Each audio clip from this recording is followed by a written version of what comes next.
Hello everyone, welcome to Global London Marathi platform. This is Professor Swati Patil and today we are going to study about Maharashtra set परीक्षा 2025.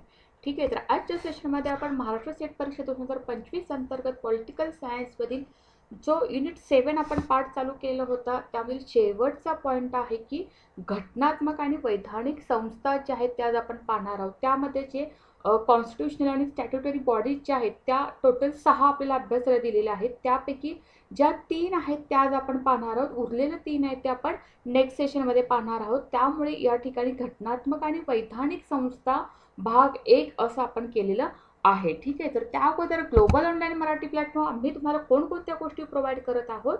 तर Maharashtra set 2025 करिता या complete कोर्समध्ये आम्ही तुम्हाला daily live session live lectures provide करत आहोत. त्यासोबतच फुल सिलेबस व्हिडिओ लेक्चर्स देखील प्रोव्हाइड करत आहोत. त्यासोबतच तुम्हाला MCQचे पॉलिटिकल सायन्सचे फुल सिलेबस व्हिडिओ सेशन देखील पाहायला मिळतील.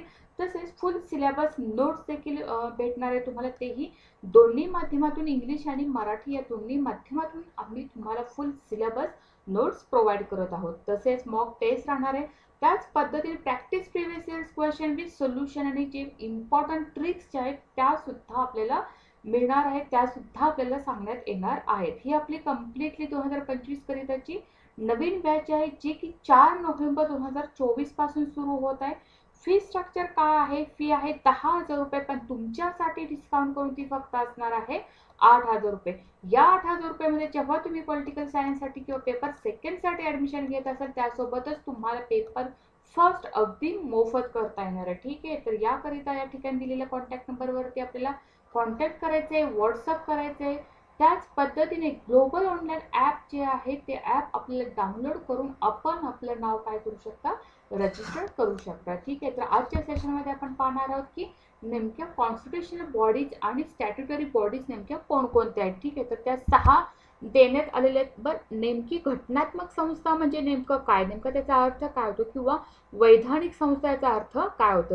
घटनात्मक संस्थाचा अर्थ काय की जे भारतीय संविधानामध्ये त्याचा अंतर्भाव आहे किंवा जे भारतीय राज्यघटनेमध्ये त्याचा समावेश करण्यात आलेला आहे, त्याची कार्य, त्याचे अधिकार, ज्या काही गोष्टी आहेत त्याचा राज्यघटनेत सरळ उल्लेख करण्यात आलेले आहेत, अशा संस्थांना घटनात्मक संस्था असं म्हटलेलं आहे. मग त्यामध्ये कोणकोणत्या अशा संस्था येतात, तर त्याच्यामध्ये वित्त आयोग आहे, UPSC आहे, युनियन पब्लिक सर्व्हिस कमिशन त्याला म्हटलं जातं, निवडणूक आयोग आहे जी की आपण कालच्या सेशनमध्ये पाहिलेलं होतं, कॅग आहे, SC आणि ST साठीचे राष्ट्रीय आयोग म्हणजे national commission for schedule caste and national commission for schedule tribe इत्यादी ज्या काही महत्त्वाच्या संस्था आहेत त्यांना घटनात्मक संस्था असं म्हटलं जातं.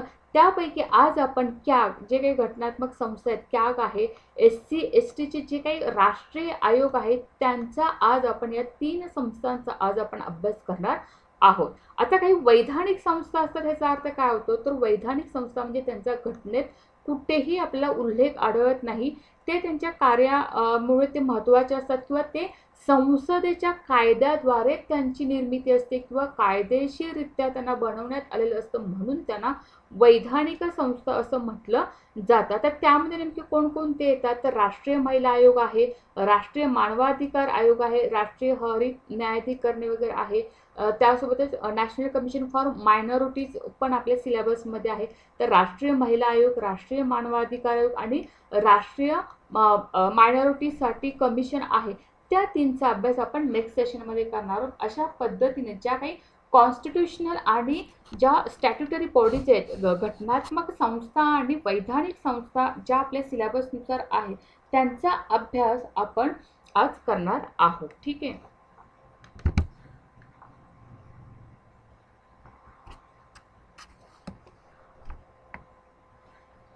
ओके. आता पहिले जे आपण म्हटलं तुम्ही कंट्रोलर आणि ऑडिटर जनरल जे की आपण कॅग विषयी बोलणार आहोत. नियंत्रक आणि महालेखा परीक्षक असं त्यांना म्हटलं जातं. ही टोटली घटनात्मक संस्था आहे. घटनात्मक संस्था म्हटल्यानंतर त्याचं कलम असणार आहे 148 मध्ये आपल्याला कॅगच्या स्वतंत्र कार्यालयाची तरतूद सांगितलेली आहे. भारतातली सर्वात मोठी किंवा सर्वोच्च संस्था म्हणून ऑडिट संस्था म्हणून कॅगचा समावेश करण्यात येतो. कॅगशी संबंधित इतर तरतुदी देखील आहेत जे की आर्टिकल 149 to 151 आपल्याला दिसण्यात येतं की त्यामध्ये कर्तव्य, अधिकार, केंद्र आणि राज्याच्या खात्याचे स्वरूप असेल किंवा बाकीचे जे ऑडिट अहवाल असतील ते आपल्याला 149 ते 151 अंतर्गत असलेले दिसून येतात. त्यासोबतच कलम 279 मध्ये काय तर निव्वळ उत्पन्नाची गणना किंवा तिसऱ्या अनुसूचीमध्ये किंवा थर्ड शेड्यूलमध्ये काय देण्यात आले तर शपथ किंवा प्रतिज्ञा, त्यामध्ये देखील आपल्याला नियंत्रक आणि महालेखा परीक्षक जो आहे त्यांची शपथ देखील आपल्याला अंतर्भूत असताना दिसून येते. तसेच 6व्या अनुसूचीमध्ये ज्या काही गोष्टी देण्यात आल्या त्यामध्ये देखील सुद्धा एक घटनात्मक संस्था म्हणून आपल्याला कॅगचं बघता येईल. आता नेमके थोडक्यात प्रोफाईल त्यांचं काय आहे तर भारतीय लेखा परीक्षण आणि लेखा विभागाचे प्रमुख म्हणून कॅगकडे पाहिले जाते, जे की 1753 मध्ये हे पद तयार करण्यात आलेले आहे. सार्वजनिक पर्सचा रक्षक म्हणा किंवा केंद्र आणि राज्य या दोन्ही स्तरावर देशाच्या संपूर्ण आर्थिक व्यवस्थेवर नियंत्रण ठेवणारी जी व्यक्ती असते किंवा शासन व्यवस्थेचा एक आधार म्हणून नियंत्रक आणि महालेखा परीक्षक यांच्याकडे पाहिले जाते. त्यासोबतच सर्वोच्च न्यायालय, निवडणूक आयोग, केंद्रीय लोकसेवा आयोग, वित्तीय प्रशासन क्षेत्रातील जे कार्यकारिणी आहे ज्यांचा कॅगच्या लेखा परीक्षण अहवालाद्वारे सुरक्षित केलं जातं असं म्हटलं जातं. इतकं महत्त्वाचं पद हे नियंत्रक आणि महालेखा परीक्षकाचं असलेलं दिसून येतं. तर त्यांची अपॉइंटमेंट किंवा नियुक्ती कोण करतं तर राष्ट्रपती त्यांची अपॉइंटमेंट करतं. कार्यकाल किती आहे तर 6 वर्षे किंवा 65 वर्षे वयापर्यंत यापैकी जे आधी असेल तो त्यांचा कार्यकाल असतो. जर त्यांना काढून टाकायचं असतं की रिमूव्हल पॉवर काय नेमकी तर कॅगला राष्ट्रपती त्याच आधारावरच्या की एससीच्या न्यायाधीशाप्रमाणे काढून टाकू शकतात किंवा राष्ट्रपतीच्या मर्जीपर्यंत ते आपले पद धारण करत नाही. म्हणजे राष्ट्रपती जरी त्यांना नियुक्त करत असेल तरी सुद्धा राष्ट्रपतीच्या मर्जीप्रमाणे कॅगचं पद अस्तित्वात असत नाही. म्हणजे संसदेच्या दोन्ही सभागृहांनी विशेष बहुमताने संमत केलेल्या ठरावाच्या आधारे एकतर सिद्ध झालेल्या गैरवर्तनाची किंवा अक्षमतेच्या आधारावर त्यांना काय करू शकतात राष्ट्रपती काढू शकतात. अशी त्यांची रिमूव्हल पॉवर असलेली दिसून येतं. आता काही इतर संबंधित मुद्दे असलेले देखील दिसून येतात. ते काय आहेत तर भारत सरकारचे किंवा कोणत्याही राज्याच्या अंतर्गत त्यांनी आपले पद धारण केल्यावर काही पदासाठी ते पात्र असणार नाहीत. नेमकं काही पद असते की त्याच्यासाठी ते पात्र असणार नाही. ओके, वेतन आणि इतर सेवा शर्ती कोणामार्फत निश्चित केल्या जातात तर त्यांचं वेतन किंवा सेवा शर्ती जे आहे ते संसदेद्वारे निश्चित केले जाते. त्यासोबतच त्या कार्यालयाचा प्रशासकीय खर्च ज्या त्या कार्यालयात काम करणाऱ्या व्यक्तीचे सर्व पगार, भत्ते आणि निवृत्ती वेतन यांचा समावेश होतो. तो भारताच्या एकत्रित निधीवर काय केला जातो आकारला जातो. त्यासोबतच कोणताही मंत्री संसदेत कॅगचे प्रतिनिधित्व करू शकत नाही. असे जे काही महत्त्वाचे मुद्दे आहेत ते आपण कॅगबाबत बघू शकतो. तसेच आता त्याच्या काही ड्युटीज आहेत किंवा कर्तव्य अधिकार आहेत जे की अधिनियम कॅगच्या अधिनियम 1971 अंतर्गत त्यांना काही कर्तव्य आणि अधिकार सांगण्यात आलेले आहेत. तर ते कोणते आहे तर भारताच्या एकत्रित निधी, प्रत्येक राज्याचा एकत्रित निधी आणि विधानसभा असलेल्या प्रत्येक केंद्रशासित प्रदेशाच्या एकत्रित निधीतील सर्व खर्चाशी संबंधित काय करत असतं ते ऑडिट करत असते. त्यासोबतच भारताचा आकस्मिक निधी आणि भारतीय सार्वजनिक खाते तसेच प्रत्येक राज्याचा आकस्मिक निधी, प्रत्येक राज्याच्या सार्वजनिक खात्यातील सर्व खर्चाचे देखील ते ऑडिट करते. तसेच केंद्र सरकार राज्य सरकारच्या कोणत्याही विभागाद्वारे नफा आणि तोटा किंवा खाती, ताळेबंद, इतर उपकंपनी जे खात्यांचे ऑडिट करण्याचं काम देखील कॅगचं असलेलं दिसून येतं. आता काही पावत्या किंवा खर्चाचे लेखापरीक्षण करतं तर नेमकं कोणतं तर संस्था, प्राधिकरण आणि केंद्र किंवा राज्याच्या महसुलातून मोठ्या प्रमाणावर काय केलं असतो वित्त पुरवठा केला असतो. तर त्यामध्ये सरकारी कंपन्या, इतर कॉर्पोरेशन, संस्था जेव्हा संबंधित कायद्याद्वारे त्या आवश्यकता असतात अशांचे त्या लेखापरीक्षण करतात किंवा राष्ट्रपती किंवा राज्यपालांनी विनंती केल्यावर इतर कोणत्याही प्राधिकरणाच्या खात्याचे ऑडिट करण्याचे काम देखील कॅग करू शकते. पण केव्हा जेव्हा राष्ट्रपती आणि राज्यपालांनी जर त्या पद्धतीने त्यांना रिक्वेस्ट केली असेल तर मग त्यामध्ये स्थानिक स्वराज्य संस्थांचे लेखापरीक्षण इत्यादींचा अंतर्भाव होताना दिसून येतं. म्हणून म्हणजे कॅगला संसदेच्या लोकलेखा समितीचे मार्गदर्शक, मित्र, तत्वज्ञानी म्हणून काम करते असे संबोधले जाते. याच्यावरती बऱ्याच वेळा क्वेश्चन आलेला आहे. आता काही लिमिटेशन्स आहेत, ओके, मर्यादा, त्या नेमक्या काय आहेत?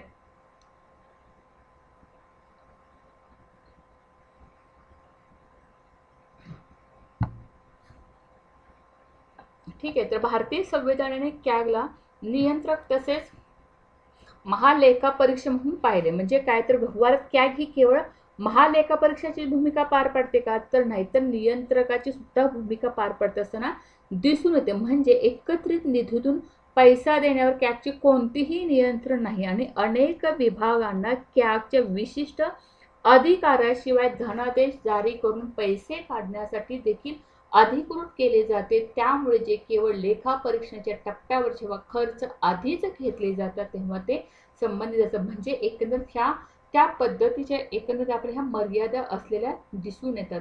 म्हणजे या संदर्भात भारताचा कॅग ब्रिटनच्या कॅगपेक्षा पूर्णपणे वेगळा आहे, ज्याकडे नियंत्रक आणि महालेखा परीक्षक यांना दोन्हीही अधिकार देण्यात आलेले असतात. म्हणजे ब्रिटनमध्ये कार्यकारी अधिकारी केवळ कॅगच्या मान्यतेने सार्वजनिक तिजोरीतून पैसे काढू शकतात. मात्र आपल्या ह्या ठिकाणी काय दिसून येतं, तर ब्रिटनमध्ये म्हणजे पैसे खर्च करण्यापूर्वीच कॅगला विचारलं जातं किंवा कॅगची मान्यता घेतली जाते. मात्र भारतामध्ये पैसा खर्च झाल्यानंतर अहवाल तयार करण्याचं काम हे कॅगकडे असतं. त्यामुळे काही अशा मर्यादा आहेत की या आपल्या कॅग संदर्भात असलेल्या दिसून येतात. म्हणजे अशा पद्धतीने एकंदरीत कॅग किंवा जे कंट्रोलर आणि ऑडिटर जनरल जे आहे, नियंत्रक आणि महालेखा परीक्षक, भारताच्या बाबतीत जर विचार केला तर ही एक घटनात्मक संस्था आहे. त्यानुसार त्यांना भारतीय मध्ये किंवा संसदेच्या लोकलेखा समितीचे त्याला मार्गदर्शक, मित्र आणि तत्वज्ञान म्हणून देखील ओळखलं जातं. म्हणजे अशा पद्धतीने महत्त्वपूर्ण कॅगचं जे कार्य आहे, कर्तव्य आहेत 1971च्या ॲक्टनुसार ते आपण आज पाहिलेले आहेत. आता त्याच्या सोबतच जी दुसरी महत्त्वाची कॉन्स्टिट्यूशनल बॉडी जी आहे, जी घटनात्मक संस्था जी आहे, त्याला राष्ट्रीय अनुसूचित जाती आयोग असं म्हटलं जातं.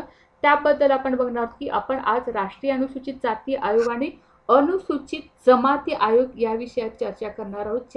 ह्या 3 संस्था ज्या आहेत त्या आपल्याला घटनात्मक संस्था म्हणून आज आपल्याला पाहायच्या आहेत. ठीक आहे, तर ही नॅशनल NCSC याचा अर्थ काय, तर national commission for schedule caste ही एक काय आहे, घटनात्मक संस्था आहे, ज्याची स्थापना अनुसूचित जातीच्या शोषणापासून संरक्षण प्रदान करण्यासाठी आणि त्यासोबतच अतिशय महत्त्वाचं की सामाजिक, शैक्षणिक, आर्थिक आणि सांस्कृतिक हितसंबंधांना प्रोत्साहन देण्यासाठी आणि महत्त्वाचं म्हणजे संरक्षण करण्यासाठी करण्यात आलेली दिसून येते.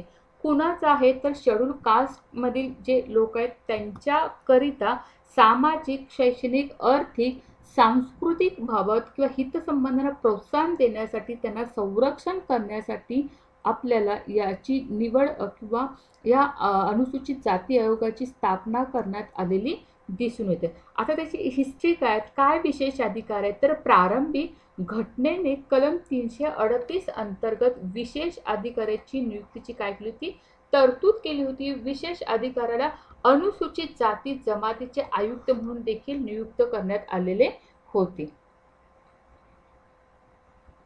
ठीक आहे, आता 65वी घटना दुरुस्ती कायदा काय झालेला आहे 1990 मध्ये, तर या घटनेच्या कलम 338 मध्ये सुधारणा करण्यात आली आहे आणि एक सदस्यीय प्रणालीची जागा ही बहुसदस्यीय राष्ट्रीय अनुसूचित जाती आणि अनुसूचित जमाती आयोगाची स्थापना करा. म्हणजे 65व्या घटना दुरुस्तीनुसार SC आणि ST ची नॅशनल कमिशन फॉर SC आणि नॅशनल कमिशन फॉर ST ची स्थापना करण्यात आलेली होती.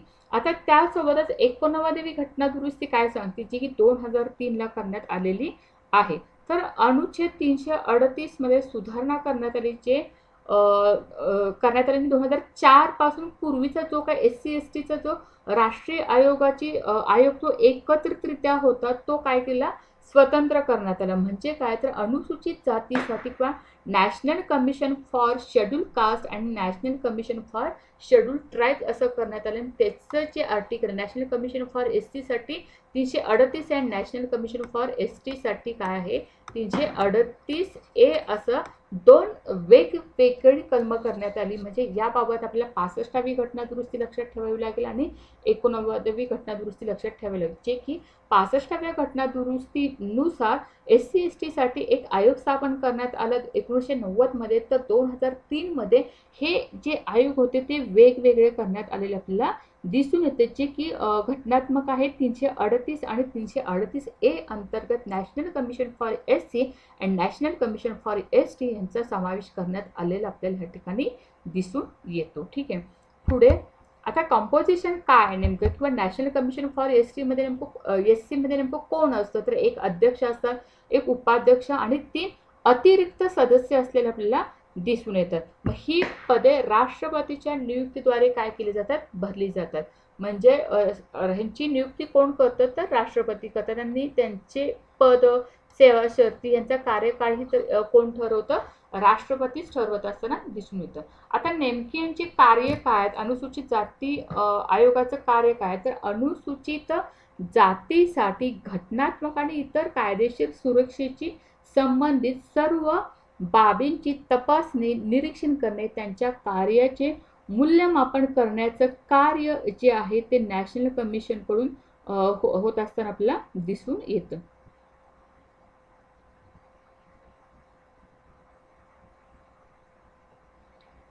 त्यासोबतच अनुसूचित जातीचे अधिकार संरक्षणापासून वंचित राहण्याच्या संदर्भात विशिष्ट तक्रारीची चौकशी करण्याचं काम ही आपल्याला नॅशनल कमिशन फॉर SCचं कडून करण्यात येतं.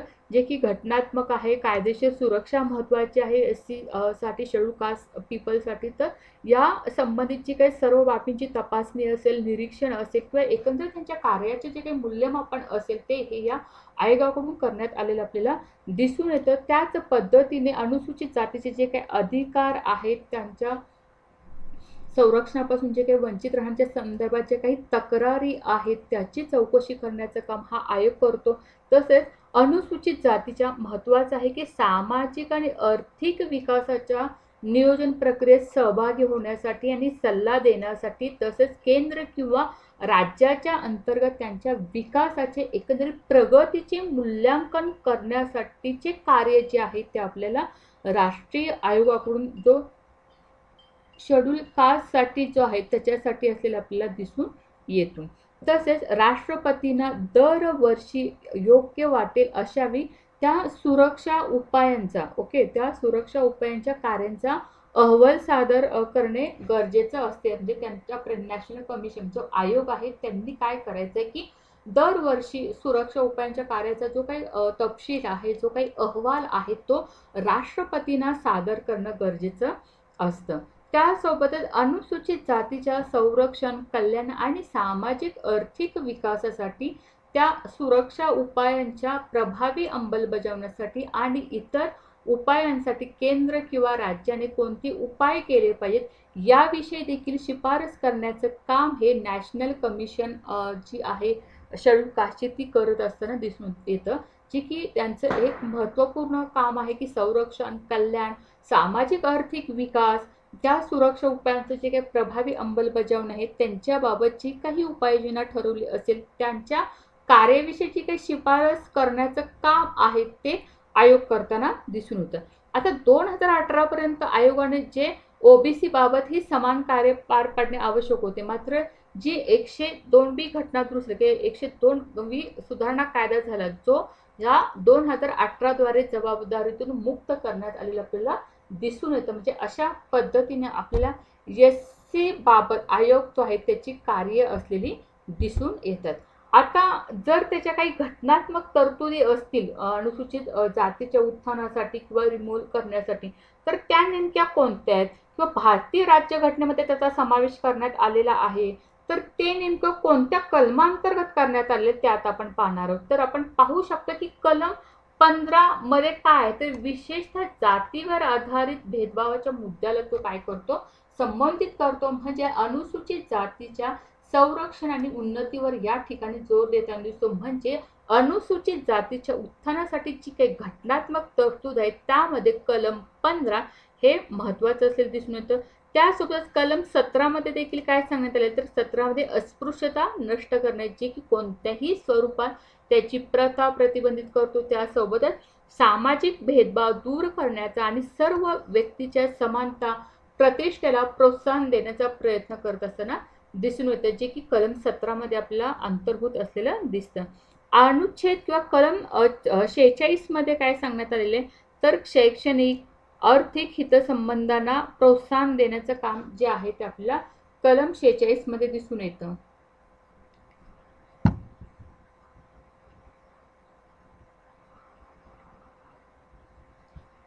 ओके, तर त्यामध्ये अनुसूचित जातीबाबत, अनुसूचित जाती आणि समाजातील इतर दुर्बल घटकांच्या शैक्षणिक आणि आर्थिक हितसंबंधांना प्रोत्साहन देण्यासाठी आणि सामाजिक अन्याय आणि सर्व प्रकारच्या शोषणापासून त्यांचे संरक्षण करण्यासाठी राज्याला निर्देश देतो. म्हणजे हे जे कलम 46 आहे ते आपल्या डायरेक्टिव्ह प्रिन्सिपल ऑफ स्टेट पॉलिसीमध्ये असं दिसून येते. हे फंडामेंटल राईट्समध्ये आपल्या कलम 15 आणि कलम 17 यांचा समावेश असेल दिसून येतं. आणि अनुच्छेद 46 आपल्या DPSP मध्ये डायरेक्टिव्ह प्रिन्सिपल ऑफ स्टेट पॉलिसीमध्ये आपल्याला असलेलं दिसून येतं.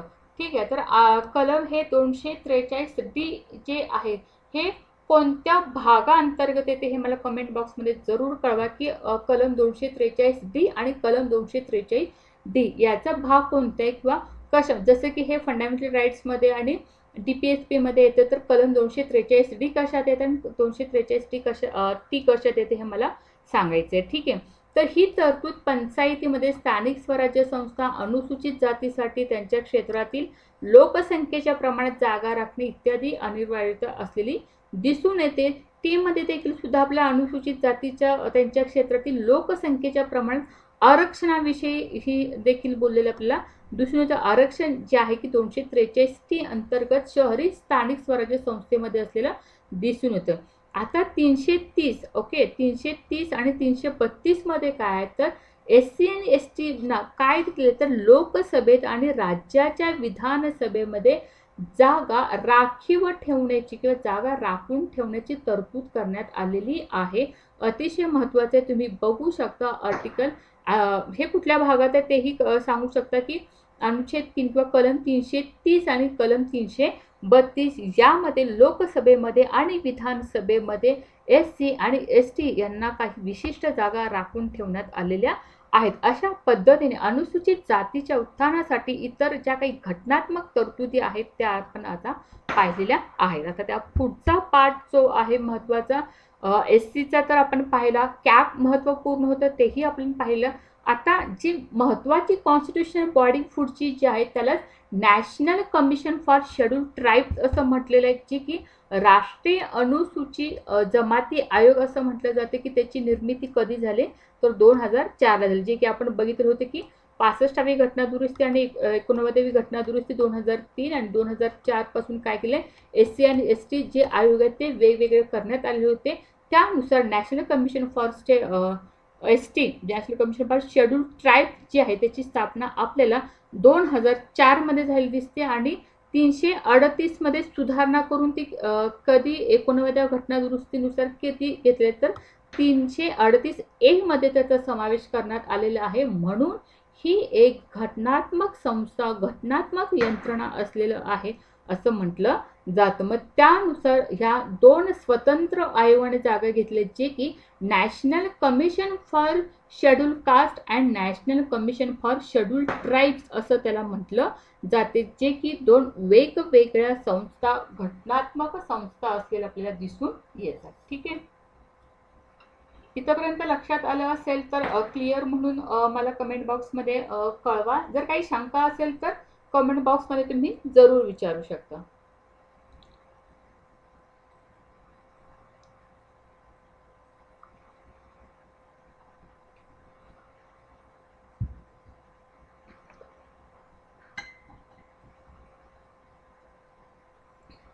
ओके, तर त्याचा नेमका उद्देश काय, की अनुच्छेद 338A इतर गोष्टीबरोबरच नॅशनल कमिशन फॉर ST ला प्रदान केलेल्या विविध सुरक्षेच्या अंमलबजावणीवर काय करतं, देखरेख करण्याचे अधिकार संविधानात किंवा इतर कोणत्याही कायद्यांतर्गत वेळोवेळी अंमलात आणण्यासाठी किंवा सरकारच्या इतर कोणत्याही आदेशानुसार आणि मूल्यमापन करण्यासाठी त्याचा उद्देश आहे म्हणजे किंवा त्याचा नॅशनल कमिशन फॉर एसटी स्थापन करण्याचा उद्देश असलेला आपल्याला दिसून येतं. रचना काय आहे? रचना ही देखील नॅशनल कमिशन फॉर एसटीची जशी होती तशीच आहे. अध्यक्ष असतात, उपाध्यक्ष आणि इतर 3 सदस्य असतात. अध्यक्षांची नियुक्ती कोण करतं? या ठिकाणी सुद्धा राष्ट्रपतीच अध्यक्षांची नियुक्ती करत असताना दिसून येतं. कालावधी आता ह्या ठिकाणी बघा, किमान एक सदस्य ही महिला असावी. इम्पॉर्टंट, ठीक आहे. एक सदस्य ही महिला असावी. अध्यक्ष, उपाध्यक्ष इतर 3 वर्षाच्या कालावधीसाठी काय करतात? ते पद धारण करतात. तिथं आपल्याला 6 वर्ष आणि 65 वर्ष दिसून आलेलं, पण एसटी मध्ये तसं नाहीये.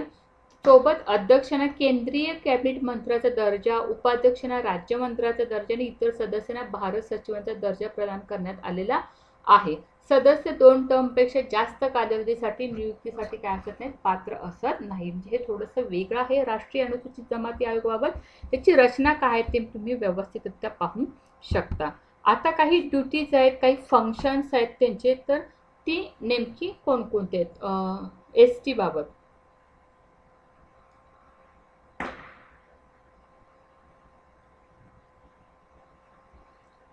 ठीक आहे. तर नॅशनल कमिशन फॉर एसटी जर आपण पाहिलं तर राज्यघटनेअंतर्गत किंवा सध्या लागू असलेल्या किंवा सरकारच्या कोणत्याही आदेशानुसार एसटीसाठी प्रदान केलेल्या सुरक्षेशी संबंधित सर्व बाबींची चौकशी करणे, निरीक्षण करणे हे घटनेअंतर्गत आपल्याला नॅशनल कमिशन फॉर एसटीचं कार्य असलेलं दिसून येतं. किंवा सरकारच्या कोणत्याही आदेशानुसार त्यांनी प्रदान केलेल्या सुरक्षेशी संबंधित ज्या काही बाबींची चौकशी करण्याचं काम आहे, निरीक्षण करण्याचं काम जे आहे ते आपल्याला नॅशनल कमिशनचं असलेलं दिसून येते.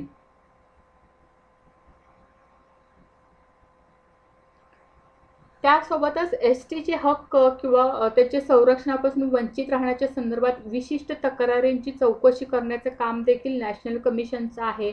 तसेच सामाजिक आर्थिक विकासाच्या नियोजन प्रक्रियेत सहभागी होणे किंवा सल्ला देणे आणि त्यांच्या विकासाच्या प्रगतीचे मूल्यांकन करण्याचं काम देखील आपल्याला नॅशनल कमिशन फॉर एसटीचं असलेलं दिसून होतं. तसेच आयोग काय करतं तर दरवर्षी आवश्यकतेनुसार राष्ट्रपतीने त्यांच्या सुरक्षा उपायांचा अहवाल जो आहे तो सादर करत असताना दिसून येतं. म्हणजे या ठिकाणी नॅशनल कमिशन फॉर एसटी प्रमाणेच अहवाल सादर करणं देखील तितकंच महत्त्वाचं असलेलं आपल्याला दिसून येतं.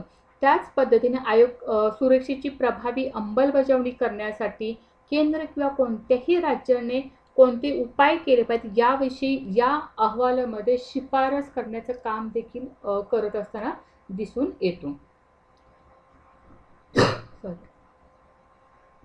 राष्ट्रपती संसदेने केलेल्या कोणत्याही कायद्याच्या तरतुदीच्या अधीन राहून नियमांनुसार एसटीचे संरक्षण, जे महत्त्वाचं कल्याण आहे, विकास आहे, प्रगती यांच्याशी संबंधित इतर कोणतेही कार्य जे आहे ते त्याबाबत कार्य काय करतात? पार पाडत असताना दिसून येतात. येथे लक्षात म्हणजे राष्ट्रपती संसदेने कोणत्याही कायद्याच्या म्हणजे कायद्याच्या तरतुदींना अधीन राहून नियमानुसार एसटीचं जर समजा संरक्षण करण्याची गरज आहे, कल्याण करण्याची गरज आहे, विकास त्यांचा करण्याचा गरज आहे, तर प्रगती आणि यांच्याशी संबंधित इतर कोणतीही कार्यची महत्त्वाची ती राष्ट्रपतीकडून पार पाडली जातात, जे की नॅशनल कमिशन फॉर एसटीसाठी ती अत्यंत महत्त्वाची असलेली आपल्या या ठिकाणी दिसून येतात. आता नॅशनल कमिशन फॉर एसटीची जशी घटनात्मक काही तरतुदी होत्या तशा एसटी संबंधित आहेत का? किंवा नेमकं शेड्यूल ट्राईब्स म्हणजे नेमकं काय हे आपल्याला माहिती पाहिजे, तर ह्याच्यावरतीही क्वेश्चन होऊ शकतो. तर भारतीय राज्यघटनेने एसटीला मान्यता देण्याचे काही निकष दिलेले नाहीत. मात्र जनगणना 1931 नुसार काय सांगण्यात आलेले तर वगळलेल्या आणि अंशतः बहिष्कृत भागात राहणाऱ्या एसटीना मागास जमाती असं काय केलं संबोधलं आहे. त्यानुसार 1935च्या भारत सरकारच्या कायद्याने प्रथमच प्रांतीय विधानसभामध्ये मागास जमातीच्या प्रतिनिधींना काय केलं तर बोलवण्यात आलं होतं. त्यानुसार शेड्यूल ट्राईबचा आपल्या ह्या ठिकाणी उल्लेख आलेला असं दिसून येतो. आता काही घटनात्मक तरतुदी देखील आपल्याला लक्षात घ्यायची की आपण एसटी बाबत पण घटनात्मक तरतुदी पाहिलं तर तसेच एसटी बाबत नेमक्या कोणकोणत्या घटनात्मक तरतुदी आहेत तेही आपण पाहू शकतो. कलम 366 मध्ये काय देण्यात आलेलं आहे तर हे फक्त एसटी परिभाषित करण्यासाठी प्रक्रिया प्रदान करते. म्हणजे काय तर शेड्यूल ट्राईब्स म्हणजे अशा जमाती किंवा आदिवासी समुदाय म्हटलं जातं की अशा जमाती किंवा समुदायाचे काही भाग किंवा गट ज्यांना संविधानाच्या उद्देशाने अनुसूचित जमाती म्हणून कलम 342 नुसार काय केलं जातं, मानले जाते. म्हणजे कलम 342 नुसार त्यांना शेड्यूल ट्राईब्स मानलं जातं असं म्हटलेलं आहे. ह्या गोष्टी आपल्या घटनात्मकदृष्ट्या शेड्यूल ट्राईब्स विषयी घटनेत आढळून येताना दिसून येतात. कलम 342 मध्ये देखील सांगले की कोणत्याही राज्य केंद्रशासित प्रदेशाच्या संदर्भात राष्ट्रपती राज्याच्या बाबतीत राज्यपालांशी सल्लामसलत केल्यानंतर त्या राज्यातील जे काही जमाती असतील, आदिवासी समुदाय असेल, आदिवासी समुदायातील गट किंवा गटांना अनुसूचित जमाती म्हणून काय करू शकतात, निर्देशित करू शकतात. कोण तर राज्याच्या बाबतीत राज्यपालांचं सांगितलं आणि विशेषतः राज्य आणि केंद्रशासित प्रदेशाच्या संदर्भामध्ये आपण राष्ट्रपतींचा उल्लेख करू शकतो. म्हणजे निर्दिष्ट करण्याचं काम हे राष्ट्रपती आणि राज्यपालांना असलेलं दिसून येतं. तर त्या सोबतच 5वी अनुसूची काय सांगते किंवा 5th शेड्यूल काय सांगते तर अनुसूचित क्षेत्रे, अनुसूचित जमातीचे प्रशासन आणि नियंत्रण यासाठी 6व्या अनुसूची राज्याव्यतिरिक्त इतर राज्यामध्ये त्याची तरतूद करण्यात आलेली दिसून येते. 6व्यामध्ये काय आहे तर आसाम, मेघालय, त्रिपुरा आणि मिझोरम आदिवासी भागातील प्रशासनाशी संबंधित असलेलं दिसून येतं. आसाम असेल, मेघालय असेल, ATM स्क्वेअर आसाम, त्रिपुरा, मेघालय आणि मिझोरम हे सोडून जे असेल ते 5व्या अनुसूचीमध्ये असलेलं आपल्याला दिसून येते. त्यालाच अनुसूचित क्षेत्र आणि अनुसूचित जमातीचे प्रशासन आणि नियंत्रण करण्यासाठी केलेलं आहे असं आपल्याला दिसून येतं. म्हणजे असं प्रकारे घटनात्मक तरतुदीमध्ये आपल्याला एसटी बाबतच्या महत्त्वाच्या गोष्टी की कलम 366 मध्ये असेल, कलम 342 मध्ये असेल आणि 5वी आणि 6वी अनुसूची ही जी आपल्याला भारतातील शेड्यूल ट्राईबच्या बाबत महत्त्वाची असलेली दिसून येते. आता काही स्टॅट्युटरी प्रोव्हिजन्स आहेत ज्याला वैधानिक तरतुदी असं म्हटलं जातं, ज्या की अस्पृश्यता विरुद्ध नागरी हक्क असेल, बरोबर, अस्पृश्यता विरुद्ध नागरी हक्क संरक्षण कायदा 1955 अंतर्गत म्हटलं जातं किंवा अनुसूचित जाती आणि अनुसूचित जमाती अत्याचार प्रतिबंधक कायदा 1989चा आहे जे आपल्याला माहिती असेल वैधानिक तरतुदीबाबत. तसेच पंचायती अनुसूचित क्षेत्राचा विस्तार अधिनियम 1996च्या तरतुदी असलेल्या दिसून येतात आणि अनुसूचित जमाती आणि इतर पारंपरिक वनवासी वन हक्काची मान्यता जो कायदा 2006 अंतर्गत आपल्याला वैधानिक तरतुदी अंतर्गत जे महत्त्वाचं शेड्यूल ट्राईब्स अंतर्गत आहे ते आपल्या या ठिकाणी दिसून येतं. ठीक आहे, तर अशा पद्धतीने ज्या काही महत्त्वाच्या घटनात्मक बाबी होत्या, घटनात्मक संस्था ज्या होत्या, ज्या आपण कॅग विषयी, national commission for schedule caste, national commission for schedule tribe जे महत्त्वाचे त्या रिलेटेड विचारले येणारे प्रश्न तुम्ही बघू शकता. त्या महत्त्वाच्या गोष्टी आज आपण अभ्यासलेल्या आहेत. आता त्या व्यतिरिक्त जे अजून 3 राहिलेले ज्या संस्था आहेत जे की आपल्या युनिट 7 मधला अत्यंत शेवटचा पार्ट आहे. आत्तापर्यंत जवळपास आपले 16-17 लेक्चर्स जे आहेत ते आपले युनिट 7 वरती झालेले आहेत. अतिशय म्हणजे सखोलपणे आपण युनिट 7 घेतलेले जे की परीक्षा दृष्टिकोनातून 1 by 1 पॉईंट जो आहे तो आपण अभ्यासलेला आहे. त्यामधील हा शेवटचा पॉईंट आहे की त्यामध्ये आपल्याला आता काही वैधानिक संस्था राहिलेल्या आहेत जे मानवी हक्काविषयी आहेत किंवा नॅशनल कमिशन फॉर मायनॉरिटीजसाठी आहे किंवा वुमन्स रिलेटेड जो महिला आयोग आहे तो आता आपण पुढच्या सेशनमध्ये घेणार आहोत. इथंपर्यंत जर हे घटनात्मक संस्था जेव्हा आपण अभ्यासल्या त्याच्यामध्ये जर काही तुम्हाला शंका असेल तर जरूर मला कमेंट बॉक्समध्ये कळवू शकता किंवा याच्या व्यतिरिक्त जरी तुम्हाला काही माहिती असेल किंवा क्वेश्चन तुम्ही बघणं खूप गरजेचं आहे. या रिलेटेड नेटसाठी जे खूप महत्त्वपूर्ण प्रश्न विचारण्यात येतात तुम्ही जरूर बघा जेणेकरून आपल्या सेटला त्याचा जास्तीत जास्त फायदा होईल. ठीक आहे, आणि जर काही शंका असेल तर कमेंट बॉक्समध्ये नक्की कळवा. आणि शक्यतो आता एक सेशन फक्त आपलं युनिट 7चं शेवटचं राहिलेलं आहे की आपण नेक्स्टमध्ये घटनात्मक आणि ज्या वैधानिक संस्था पार्ट 2 असेल तो आपलं शेवटचं सेशन राहिलेलं असेल. आता पुढे नेमकं आपलं युनिट कोणतं सुरू करावं याबाबत तुम्ही मला कमेंट बॉक्समध्ये कळवलं तरी चालेल की मॅडम हे युनिट आम्हाला अवघड वाटतं तर हे युनिट तुम्ही परीक्षेच्या अगोदर सुरू केलं तर बरं होईल असं जर तुम्ही मला सांगितलं तरी आपण ते युनिट चालू करू शकतो. ठीक आहे, जर समजा तुम्हाला असं वाटलं की नाही आपण पॉलिटिकल थेअरीला सुरुवात करूया किंवा पॉलिटिकल इंडियन पॉलिटिकल थॉट घेऊ शकतो किंवा काहींना इंटरनॅशनल रिलेशन अवघड वाटत असेल, जर तशी काही तुमची मागणी असेल तर जरूर मला कमेंट बॉक्समध्ये तुम्ही कळवू शकता. त्यानुसारही आपण ते सेशन घेऊ शकतो. जास्तीत जास्त तुमचा अभ्यास होणं गरजेचं आहे आणि त्या दृष्टिकोनातूनच आपले सेशन होणार आहेत. आणि ज्यांनी कुणी ॲडमिशन घेतलं नसेल त्यांनी लवकरात लवकर ॲडमिशन घेणं गरजेचं आहे. ठीक आहे. ग्रुपवरती आपल्याला आता जे अनिल सर आहेत बहुतेक ते बरेचसे पॉलिटिकल थेअरी विषयी आणि पॉलिटिकल थॉट विषयी क्वेश्चन टाकत आहेत, जे की तुम्हाला रोजचं टार्गेट दिलेलं आहे की रोजचे 10 क्वेश्चन तुम्ही सोडवा. ते त्या पद्धतीने ते उत्तर सुद्धा देत आहेत.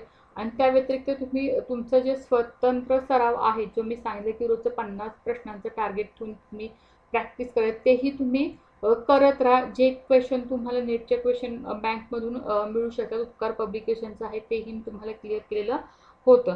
तर त्यानुसार जर आता तुम्ही पॉलिटिकल थेअरी किंवा पॉलिटिकल थॉट करत असाल तर मला तेही कमेंट बॉक्समध्ये सांगा की मॅडम हे आपण सुरू करा, किंवा व्हॉट्सअप ग्रुपवर जरी सांगितलं तरी हरकत नाही. लवकरात लवकर सांगितलं तर आपल्याला ते पुढचं सेशन घेता येईल. आता आपलं सेशन डायरेक्ट 4 नोव्हेंबरला असेल. दिवाळी आहे तर ह्या दिवाळीच्या ह्याच्यामध्ये आपल्याला उद्यापासून सुट्ट्या राहतील, कारण फारच महत्त्वाचे दिवस आहेत. एवढ्या शेड्यूलमध्ये सुद्धा किंवा एवढ्या सणासुदीच्या दिवसामध्ये सुद्धा तुम्ही आपलं लेक्चर अटेंड केलं किंवा अभ्यास करताय, खूपच कौतुकास्पद ही बाब आहे. कारण आपल्याला कितीही काही झालं तरी आपल्याला सेट नेट काय करायचं आहे, क्लिअर करायचं आहे, बरोबर. म्हणजे नोटिफिकेशन आलं तरच अभ्यास करायचा आहे किंवा परीक्षा आधी तरच अभ्यास करायचा आहे असं न करता त्या अगोदर तुम्ही अभ्यास करताय सिन्सिअरली, सिरियसली तुम्ही त्याकडे पाहताय, ही फार मोठी गोष्ट आहे. आणि हीच महत्त्वाची गोष्ट असते की हे शांततेच्या काळामध्ये तुम्ही किती अभ्यास करताय ते महत्त्वाचं आहे, जेणेकरून जेव्हा एक्झाम येते तेव्हा तुम्हाला जास्त स्ट्रगल करावं लागत नाही, जास्त कष्ट करावं लागत नाही, किंवा त्या पद्धतीने त्यावेळी जास्तीचं टेन्शन तुम्हाला येत नाही आहे. ठीक आहे. तर असाच अभ्यास करत राहा. माझ्या शुभेच्छा नेहमी तुमच्या पाठीशी राहतील आणि काही अडचण आली तर मी तुमच्या नेहमी सोबत असेल. एक्झामविषयी किंवा पेपरविषयी असेल, सिलेबसविषयी काही अडचण असेल जरूर कमेंट बॉक्समध्ये कळवा, त्याच्यावरती आपण सविस्तर बोलूच. ठीक आहे. तर आजचं सेशन आपण ह्या ठिकाणी समाप्त करत आहोत. धन्यवाद.